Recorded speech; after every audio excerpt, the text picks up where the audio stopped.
Hey everybody, welcome to DadsDen of Pop Culture.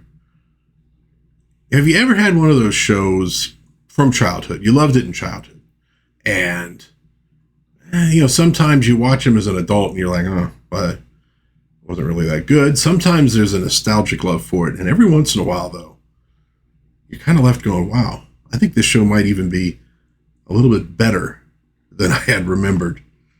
Well, in 1974, Sid and Marty Krofft introduced kids all over America to one of the better sci-fi concepts to hit television in the 1970s, as this family, a dad and his two kids, in a rubber raft, plunged over a waterfall during an earthquake and found themselves in the land of the lost. Fantastic show from back in the day.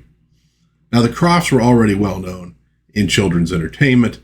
They created the character designs for the Banana Splits in 1968. They produced shows such as H.R. Pufnstuf in 1969, which, by the way, I freaking loved as a kid, and it is a trip without a suitcase. The Bugaloos in 1970. Lidsville in 1971, shout out to Charles Nelson Riley. And Sigmund and the Sea Monsters in 1970. You gotta have friends, man. That's what it's all about. But Land of the Lost was a little bit different. It was more serious in tone. It was not as trippy as the other Krofft productions, though it was still firmly made for children. And like with the British TV show Timeslip that I did a review of not too long ago, you could sometimes do really interesting sci-fi concepts in children's shows because kids are often more open to weird concepts than adults.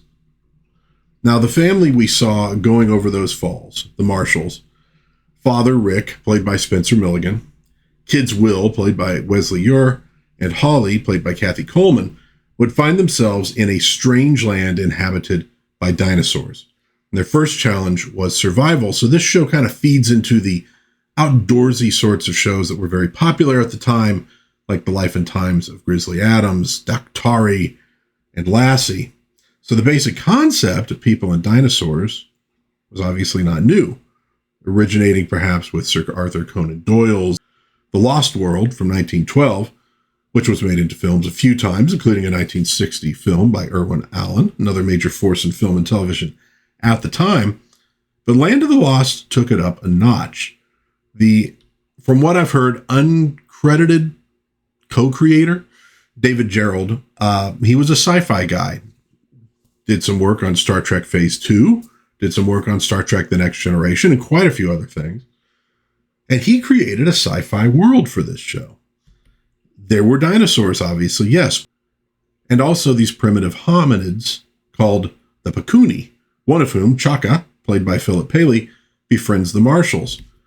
There are also the alien Sleestak, perhaps a nod to the reptilians of UFOlogy. Do you say UFOlogy or UF? I don't know. I'm not a studied guy in that. I'm a history major. What can I tell you? And they live in this weird ancient city with caves and all sorts of groovy stuff in it. And the land that the Marshalls find themselves in turns out to be something like a pocket dimension. You take a river far enough south, you end up in the north. That kind of thing. The creators, unknown, but the whole thing appears to be controlled with these crystal control tables that are found in these crazy-looking pylons that are scattered all over the land. Over the course of the series, the Marshalls, while adapting and surviving and holding off the Sleestak and all that kind of stuff, interact with these pylons often in dangerous ways. Sometimes they would open up portals through time and space, or they would change the local environment, and oftentimes in somewhat deadly ways. And always the goal, though, for the Marshalls was to stay alive long enough to find a way home, and of course at the same time teaching the viewing audience valuable life lessons, which it kind of did. And in that, it kind of reminds me a little bit of Star Trek for kids. Now, one of the great things about the show is the solid world building. The Pakuni, for example, have a simple language, and you could tell that somebody kind of kept a basic glossary to get it right from episode to episode. So it's not just simple grunts from these characters. That's probably more effort than you maybe needed for a kids show, but they did it. The special effects are sometimes primitive. The show clearly did not have a giant budget, but the stop motion on the dinosaurs is pretty good. Good enough that you kind of really get to like the baby brontosaurus that they semi-adopt as a pet and named Dopey. And the design work on the Sleestaks is solid and very cool. Whether it is the dangerous primitive Sleestaks the marshals first meet, or the advanced member of the species, Enoch, played by Walker Edmiston, who is also trapped in the land of the lost, surrounded by his primitive ancestors, or are they descendants? So that's a really cool concept as well. Sort of circular time in the land of the lost. And we get a really interesting alien at one point in the form of the Zarn, who's also a castaway in the land of the lost. His spaceship crashes. He recoils from strong emotions, and he can mentally manipulate people. So he has his own kind of agenda, but just a very cool looking character walking around with those sort of, points of light. They also get visitors from other periods of Earth history. This is a Civil War soldier who they find mining diamonds down in these caves. The third season takes that concept a little further. The land of the lost almost becomes a sort of extra-dimensional Gilligan's Island. Lots of people moving in, some of them getting back out. In general, the third season is not as good as the first two seasons. Dad, Rick Marshall, leaves through a portal in the first episode of season 3. We really only see him from behind. There were pay disputes involved.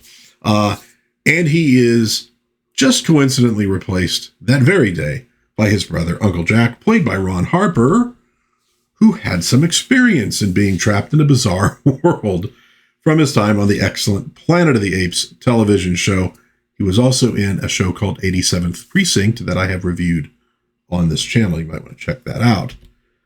The stories are pretty solid. They're aimed at kids, but again, I think sci-fi fans will at least appreciate the concepts that they're playing with. You see the bones for something that could have been a little more complex, grandiose, if it hadn't been a show with a low budget and made for children. And you get contributing writers on the show, including Larry Niven, Theodore Sturgeon, Ben Bova, Norman Spinrad, D.C. Fontana, Walter Koenig, and David Gerrold, who I mentioned earlier. So it makes sense that the scripts and the stories are pretty solid. And honestly, don't let yourself be fooled by the look of the show. It looks a little primitive, but there's a lot of good stuff here. A larger budget, if they stuck to the same kind of sci-fi concepts, like a Swiss Family Robinson Crusoe vibe, the whole unlocking the secrets of the land of the lost, I think could be an excellent series even to this day for, and not just an adult series, a series for all ages. I can tell you that years ago, one of my daughter's friends, smart girl, she maybe about 10, 11, 12, somewhere in that range, was introduced to the show. It was showing up on television, and she was hooked on it. So this is a kid who grew up, with CGI and all that other stuff, but this show really did make an impact on her. So I think it can still do that to this day. And like I was saying earlier, the Sleestaks alone are worth the price of admission. So there you go. A quick review of The Land of the Lost. If you watched it as a kid, you know what it's about.